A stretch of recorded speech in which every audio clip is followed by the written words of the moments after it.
What's up, my precious little pack, and welcome back to VEGA Conflict.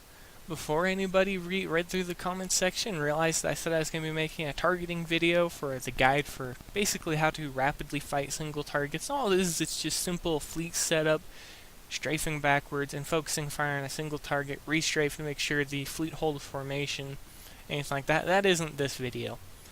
This is actually a video for the Medusa destroyer, the atomic driver, and the general update notes for the game that happened, 2-3 days ago? I've been having too much fun and they are billions lately, but let's go ahead and let's drop right over into the blueprints, and first thing we're going to take a look at is the Medusa destroyer.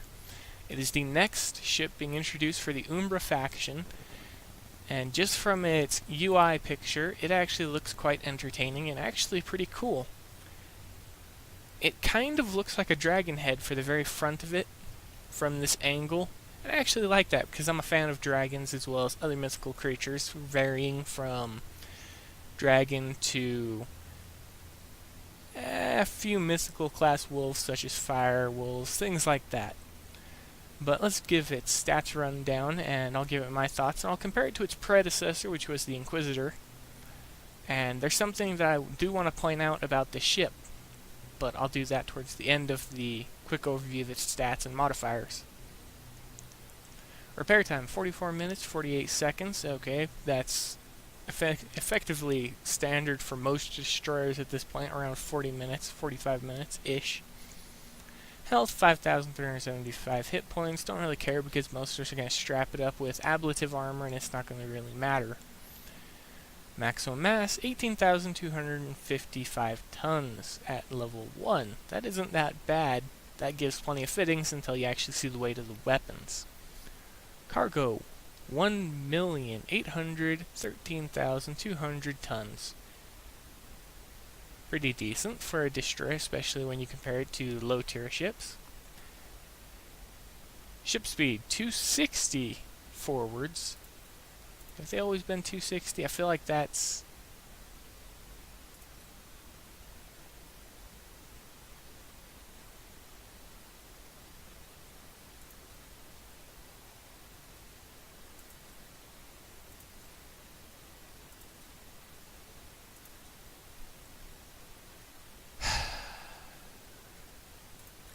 Gotta love overpowered stuff, it just needs to be better than its little counterpart. Okay. Movement speed, 260 meters per second. Turning speed, 15 degrees per second. Strafe speed, 140 meters per second. Sector speed, 240 astronomical units per hour. Nothing special on the first tab other than the movement speed, and something that I would like Kickstarter to redo. Remove the speed buffs for every single thing over the lower tier ships. They already hit hard enough to vaporize them in one shot. They don't need to move in the range close. They don't need to move in the range faster either. Modifiers. It has a special called Gorgon Gaze, which will only be useful against AIs as of right now. Why? Because it only affects the walls that are in AI bases. It only affects the walls, as you can see. Triggered after 35 firing cycles for weapons. For 3 seconds, all driver projectiles are given a wall EMP effect that disable walls for a noted duration.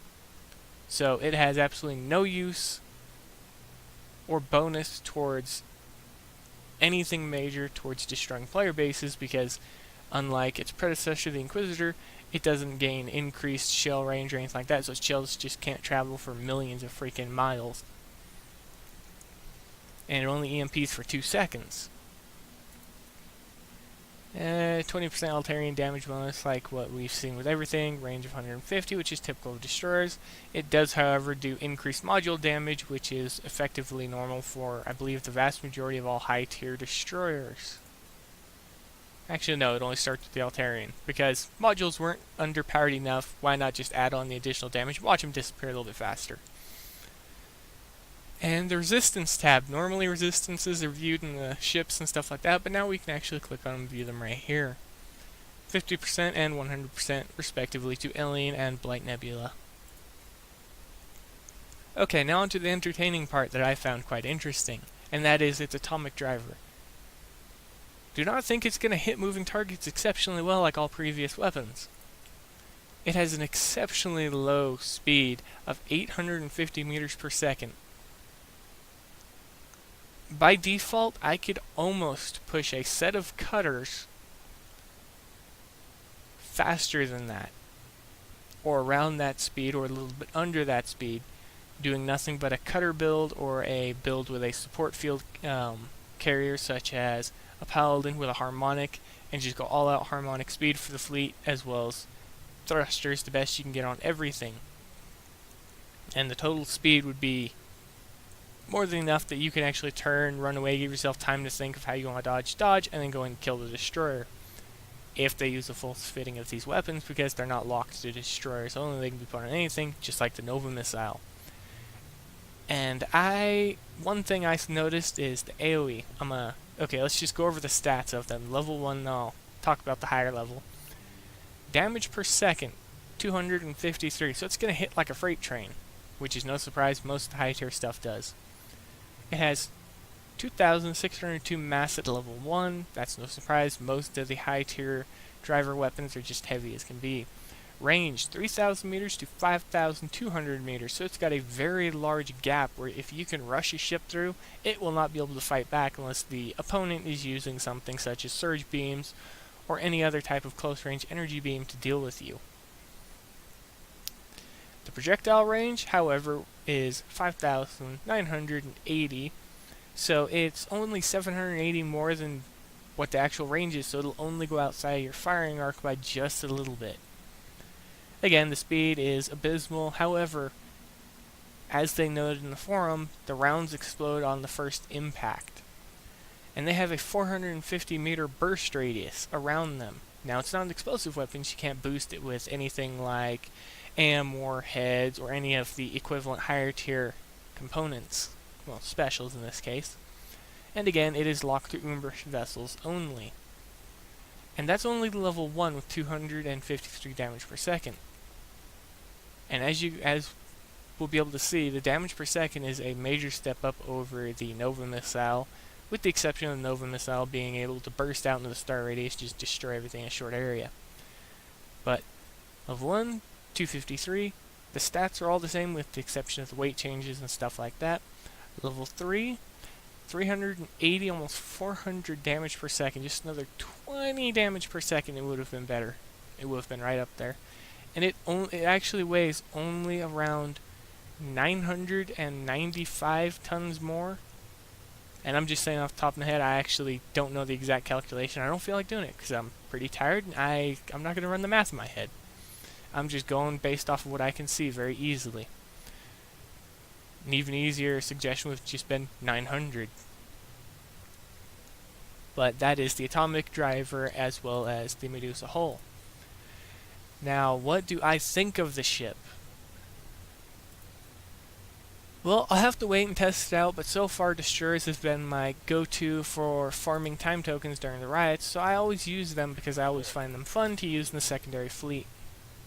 Not much else for any other fleets because most of the time destroyers are just they're cannon fodder most of the time, or you use them as long-range support for bases. However, in the later tiers, since they carry more weapons than cruisers and things like that, you can replace them as long-range fire support vessels for 2 cruisers, and you can have 4 destroyers in a fleet, or battleships, or any number of other combinations of ships.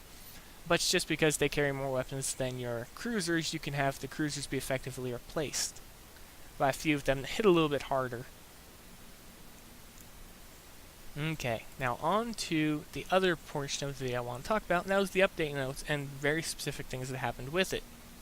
Now, after I talk about the update notes, the stuff that is in the game, I will actually show you all while I'm sitting here in my base. But let's go ahead and I'm going to hop right over into it, and I'm going to bring up the update notes.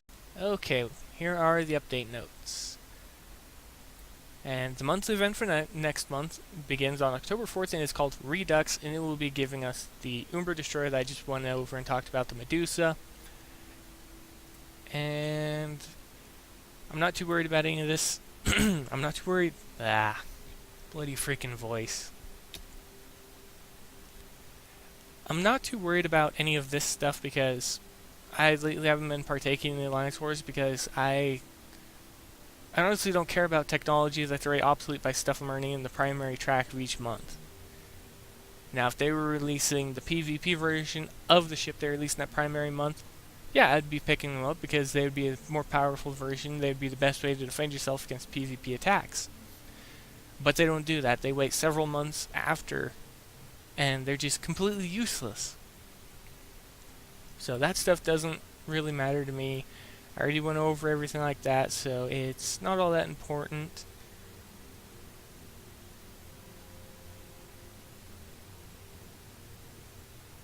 Okay, here's the major things that I wanted to talk about there. The new features and stuff like that. Okay. First off, for any of you who coin, you're going to love this one, especially if you burn through your resources extremely quickly for some reason. Resource coin costs. They have been significantly reduced, and the coin costs have been reduced by up to 95%, and I can confirm this because I checked immediately after I saw the update was live. I waited until it was actually pushed for the minimum version so everything could be checked out in-game that was added. And it is true. Another thing, the build times. The Medusa marks the first step in rebalancing build times. Previous hulls started out at 5-day build times. That's because you guys wanted them there. And certain ships, they need to have lower build time just because they're obsolete tech. And I would have actually focused on the older tech before I focused on new stuff, so I would have actually given the Medusa 5 days of build time to begin with, but I would have also released something with the update to reduce the build time of just about everything from tier 4 to 5.5. And then worried about everything after that until after the Umbra faction is completely done, then rework it and just not release any group for 6 months. So we have 6 months to do whatever we want, catch up, get technology, stuff like that. It also gives them a chance to finish certain groups that they didn't release all of their technology for them. I'm looking at the Altarian's Dreadnought, with it only getting its one overdrive field, which is a bit sad because I would have liked to have all three. I would have had the range boost, the energy one, and so on and so forth. But from what we can see, they are rebalancing build times. While we're here, I'm going to quickly add this on. Where's the Daily Missions Rework? I had to put that in there. New feature, added support for distributing pre-fitted hulls. And so far, everybody has not received an official answer on the forum that I can see, and since I'm on the Discord and have very little interest of actually joining anyone in the Discord since I'm rarely in game anymore, my major interest is just trying to figure it out and wait, and from what people are saying on the forums, what they're guessing is that it's most likely just going to be a little bit more of a thing of, hey look, it comes in a coin pack, you can buy it, and it comes pre-fitted. Well, that's funny. Last time I checked, whenever you bought a coin pack for ships, normally they came with weapons that were already insta-credits, and armor and stuff like that, so you could completely equip the ship anyways. So that if it is that way, that would make no sense to me because it'd be a waste of time because we already got the credits for it before. Now, if it's something else, I would actually like for them to explain it further on the forum in an individual post. New feature, added faction cards when selecting hulls in the Fleet Manager. They did do that, and I'll go over that next. Added firing arc icons for hulls in the ship factory. They did do that as well, but they did something else as well that I'm also going to have to point out that actually wasn't brought up in these update notes at all. And it's something that I was actually surprised by, that I actually found out about earlier today while I was building a new ship. Another new feature, they changed the crafting costs to include multiple resources. Affected content is the Bastion Cruiser, Paragon Battleship, blah blah blah blah. Basically all stuff that you can craft in the workshop that's ship related. It's crafting times that now... The crafting now requires both helium-3, no, not helium-3, ore, and antimatter. But now I'm going to go ahead and I'm going to point out the aspects that I talked about, the factions, the card selection for the Fleet Manager. When you go in here, you can go like this, and now we have a new tab called Faction. A few of you may already know this because you've been in the game. And it falls under Rebel, Vega, all of them are there in the game, and so on and so forth. So as it goes along, you'll most likely just be able to scroll along, click which ones you want to view, and things like that. So that's of no surprise. Okay, next thing is the ship build manager. This is actually pretty cool, because I know for a fact it wasn't like this last time I built a ship, which was about 3 weeks ago. I really haven't been doing much in game. Here is the ship's firing arc icon, so you can actually see the firing arc like they said. Here's the other aspect that they didn't tell anyone about and wasn't in the update notes. That's right, we now have a whole selector. We can select which one we want to build from, and it'll bring up all the ships for that faction. Let's say I want to build some rebel ships. Click on it, anything that's got the rebel tag is in here. Voyager, Corvettes, Harrier, frigates, everything. Taipan cutter, Midgard. If it's related to a certain faction, it's in there. Let's go up to the VEGA Federation. I got my Rapture cruisers, the Apocryphas. Up again, we have the VEGA Security and something else. They also have information. When you click on it, it'll bring it up. The Rebel faction. And as you can see, you have tooltips. Well, not tooltips. You have the actual description of them, and it goes all the way to the highest tier for the description. I find the Umbra to be the most entertaining, and as you can see, it's quite a good read.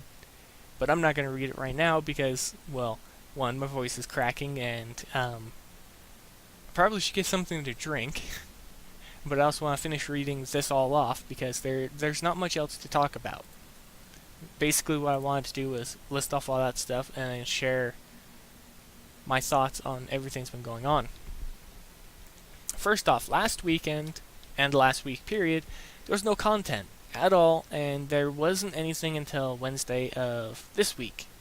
That's because I was grinding away in World of Tanks, as I told a few people, and I was a bit preoccupied and a bit frustrated, working on picking up the first premium tank so I could pick up silver very easily to play my tier 10s, blah blah blah. Anyone that plays World of Tanks knows that it's a grind if you don't have some type of money invested in the game or something like that. But picked up the tank and blah blah blah, and that's what I was doing last weekend. I was getting up, I was focusing on the game for a few hours, and I was literally just logging out and taking a break and not doing much of anything related to gaming. I was just sitting back, relaxing, or going off and working on projects that I've been dealing with for myself. And that about sums up what happened last weekend and why there wasn't any content released. I had plans to, and I actually was going to record on Sunday of last weekend and just record a bunch of They Are Billions in the course of a 4-hour session, so you guys would have stuff, because I didn't know if I was going to be able to unlock the vocal in the short time frame I had, based on the number of matches that were being lost. So I was going to record on Sunday of last weekend and have about 2 weeks worth of content, 14 videos, well, 10 videos, Monday through Friday, upload for you guys. But that plan went south when I kind of lost track of time, and just kind of that's about it. I just lost track of time. But we're back now, and the They Are Billions series is going to go on for until I get bored with the game, and so far I'm actually enjoying it a lot. But I also have other games I'll be bringing to the channel, as well as games I want to bring back to the channel, because they're just games I enjoy, and I think everybody would enjoy them, get a laugh off them as well, because they're old, they're buggy, but they're still good. But it's time for me to give the summary of everything, as well as my thoughts for what I've talked about. And I'll bring up the Alliance War in a separate video, most likely later today or tomorrow. But regardless, let's get off. Let's start with the Medusa. It is the Umbra faction's destroyer, and it's aesthetically, from what I can see for the icon, it looks cool. The icon kind of makes it look like it has a dragon head, and I appreciate that. It actually looks pretty cool. The weapon for it, that I'm going to have to wait and see how it works out. Naturally, it's going to be overpowered, but the explosive aspect of it just makes it a little bit more overpowered depending on its use. Okay. Ship, weapon, my thoughts on the general updates. Something that Kixeye could have done instead of distributing pre-fitted hulls, they could have actually taken the first step towards a trading system with that and made it so that we players could have traded our pre-fitted hulls. So I could have given anybody any number of ships that I have that I just don't use anymore. And I have a lot, and yes, I do use some of them as cannon fodder, but I mean, that's no surprise. But like I said, they really could have, and they should have, in my eyes, have altered it so that they would have started implementing a trading system within the game to encourage a little bit of player participation via communication. The other thing is, it's not even related to the game. Has anybody seen the Umbra Carrier already? I have. I was looking at it via the model viewer and stuff like that. The Unity 3D actually. Well, the Unity Studio, and I actually like the aesthetic, and for anybody that can't open it, there's actually someone else that posted it on YouTube already. And if you guys want to see it, you don't even have to. I don't have to share a link or anything. Just literally go to your search bar and type Umbra Carrier. It should be the very first thing that pops up, and it's going to be a pretty interesting view for all of you because it is a carrier. But when we take the fact that it's going to have ablative armor, and as it's what I'm only going to assume are going to be energy cannons because we already got a dreadnought. What's them making another going to do? It will most likely be unstoppable. But just like the destroyer, I like how it looks frontally because it reminds me of a hive, an alien hive that is under our control that's mixed with a ship. Doesn't look as cool as an alien hive, and I actually thought that we were going to get effectively just a tiny alien harvester. We'll still have to wait and see what its special is and see what happens when it activates, because I doubt they're going to give it a generator. Because as I can see from everything, they're getting away from doing the generators because they only released one for the Dreadnought. I mean, the Altarian Carrier, which is a lie because, again, it is a Dreadnought. It tanks all the damage and beats stuff down very, very brutally with energy weapons. But I doubt they're going to release a unique field for it or anything like that. They're just going to slap on a special for it, and we may see something other than a typical carrier with a support field. It may actually have an aggressive or a defensive deployment field or something like that for itself that only affects the ship itself or its squadrons. But this is all just me speculating. But again, you can look it up on YouTube right now just by heading up to your little search bar and looking up Umbra Carrier. That's all it takes. But that's going to be it for this video, everybody. After I get my fleet of low-tier ships fully fitted, I'll do the firing guide, because it's actually straightforward and simple. I wanted to play around with the easiest ships that I know of how to use. That is battleships and destroyers. Wait, battleships and destroyers, you might think? I'll explain it in the video. Just wait. It'll be out in about a week or two. It just depends on how long it takes to fit the ships. But that's going to be it, everybody. If you like this video, feel free to leave a like, comment if you have anything to add to anything I may have said. And if you want to see more videos like this, or any other type of videos, they are Billion, StarCraft. I don't think I've uploaded anything from Command & Conquer, Real War, or anything like that yet, but I intend to. There's still a lot of stuff to take a look at. There's a little bit of everything for everybody. But that's going to be it, everybody. And as always, what do I want to say to end this video? I guess I'll see y'all later.